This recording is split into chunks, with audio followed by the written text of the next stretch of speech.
In 2001, an international coalition led by the USA invaded Afghanistan.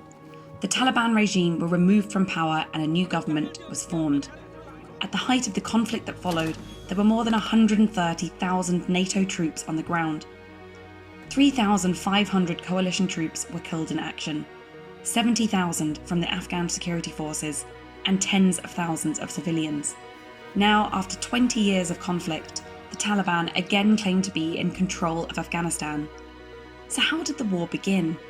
What was Britain's role? And why did it last for 20 years?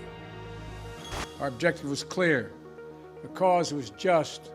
Our NATO allies and partners rallied beside us. The Taliban wants to make a deal. We'll see if they want to make a deal. It's got to be a real deal.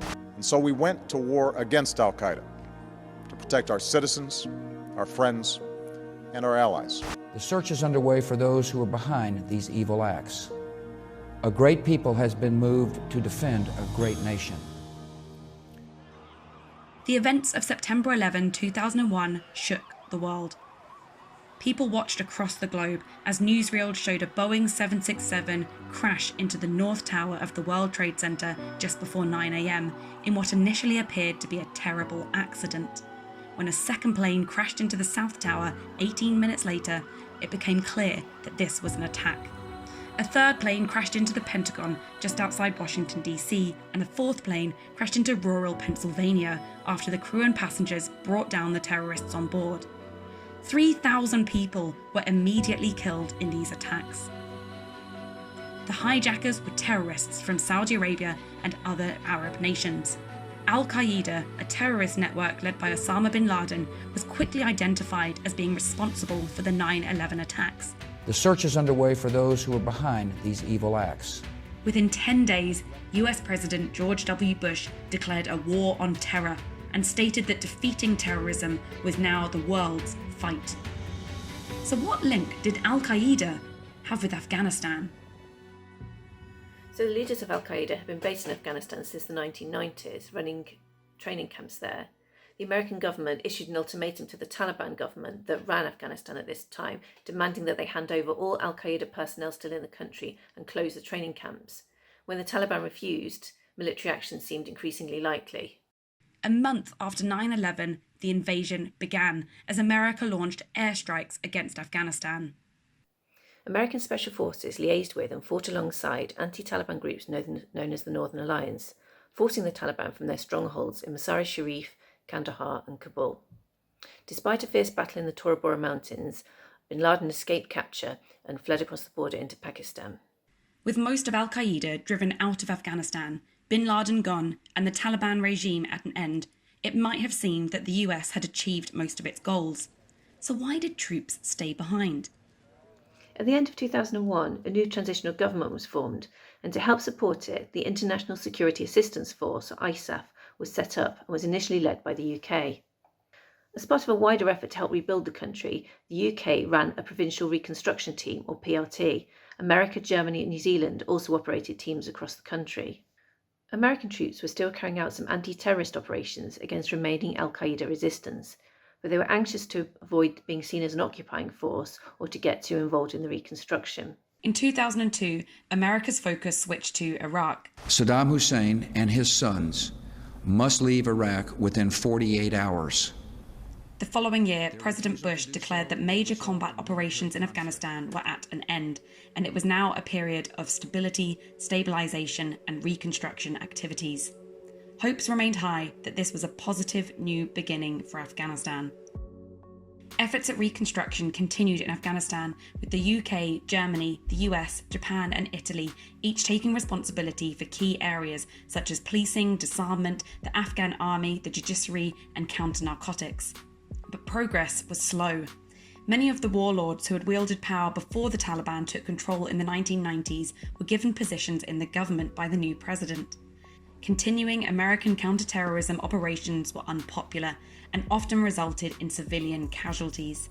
It was in this environment that Taliban fighters returning to Afghanistan began to gain support.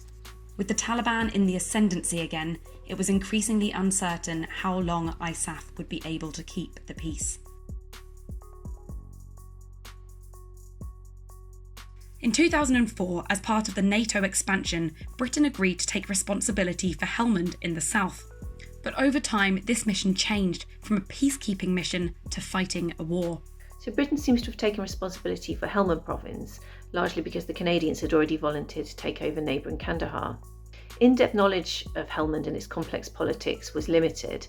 A member of the Special Forces was reputed to have warned, "There's no insurgency in Helmand now, but if you want one, you can have one." The initial plan for the British in Helmand recommended that their troops should be based around the central towns of Lashkargah and Gereshk, where they could create a secure environment for development projects. But as soon as British troops started arriving in Helmand in spring 2006, their commanders faced pressure to provide a military presence across the whole of the province. Troops were dispatched to the north of Helmand, which provoked a furious response from the resurgent Taliban, who had been returning to Helmand in large numbers for the past year. By the end of summer 2006, British troops were under fire and effectively under siege in a series of fortified buildings known as platoon houses. The next brigade into Helmand tried to wage a more mobile war against the Taliban, but soon became overstretched. Greater troop numbers meant that the 3rd Brigade could continue to take an aggressive approach, but any gains were short-lived. From 2008, British strategy in Helmand shifted. An influx of US troops in the south meant that UK forces could concentrate larger numbers in the centre of the province. As clearance operations were completed, more troops could hold the area to deter insurgents from returning, enabling development to take place. There's an A&A company and B company 2RGR who are actually clearing enemy positions to allow the space for civilian reconstruction and development. We're clearing that then to allow the IEDD team to clear IEDs from an area. Once the British had left Iraq in 2009, Britain's entire military effort focused on Afghanistan. But the fight was getting increasingly difficult, and casualty figures had started to rise. Because British forces in Helmand operated from a series of static patrol bases, the Taliban were able to encircle these with IEDs, slowing and restricting the movement of troops beyond the bases and contributing to a steep rise in British casualties. 2009 proved to be the costliest year for British forces, with 108 killed and 157 seriously injured. Support for British troops remained high and new service charities were formed. There was intensive media coverage of repatriations. But public confidence in and support for the war in Afghanistan was waning, further undermined by revelations about the Iraq War.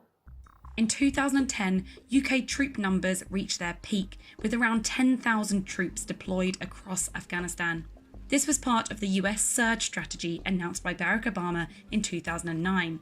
2 years later, in 2011, Osama bin Laden was killed in Pakistan by US Special Forces. I can report to the American people and to the world that the United States has conducted an operation that killed Osama bin Laden, the leader of Al-Qaeda. Osama bin Laden was the main reason that US troops had originally been in Afghanistan. Now, Obama announced that troop withdrawal would begin. Similar announcements from other nations soon followed. UK Prime Minister David Cameron said that all British combat missions would be finished by the end of 2014. Once the withdrawal timeline had been announced, efforts to train Afghanistan's own security forces were stepped up. But were they ready to take over? So by 2010, there were more than 130,000 soldiers in the Afghan army, and some units had started leading their own operations. There were also several high-profile green-on-blue attacks where Afghan forces attacked the international troops mentoring or training them, highlighting that many issues remained. The Taliban also remained active throughout this, and in 2012 launched a large-scale operation against ISAF and the Afghan forces. The British base at Camp Bastion was also attacked. As Afghan forces began to take over more of the fighting, their casualty rates also increased. Civilian casualties remained high, and they were often victims of indiscriminate IED attacks.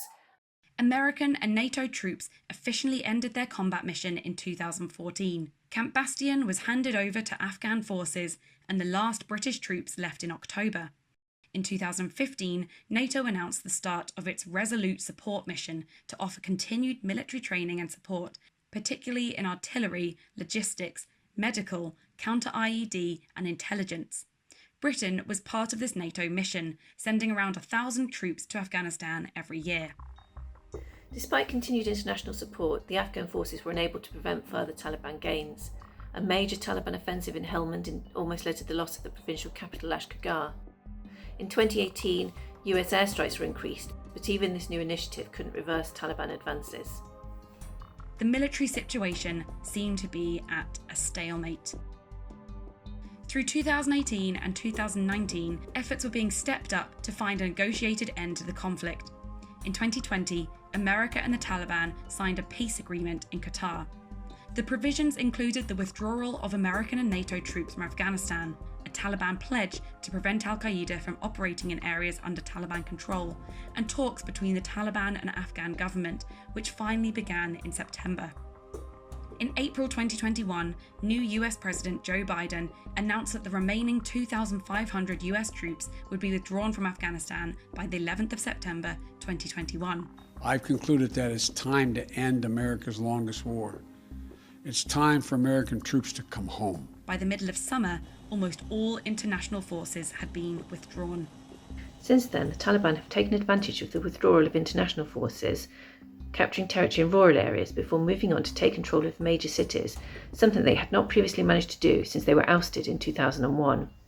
At the time of making this video, the world is waiting to see what the future holds for Afghanistan. Thanks for watching. Don't forget to like and subscribe for more videos from IWM.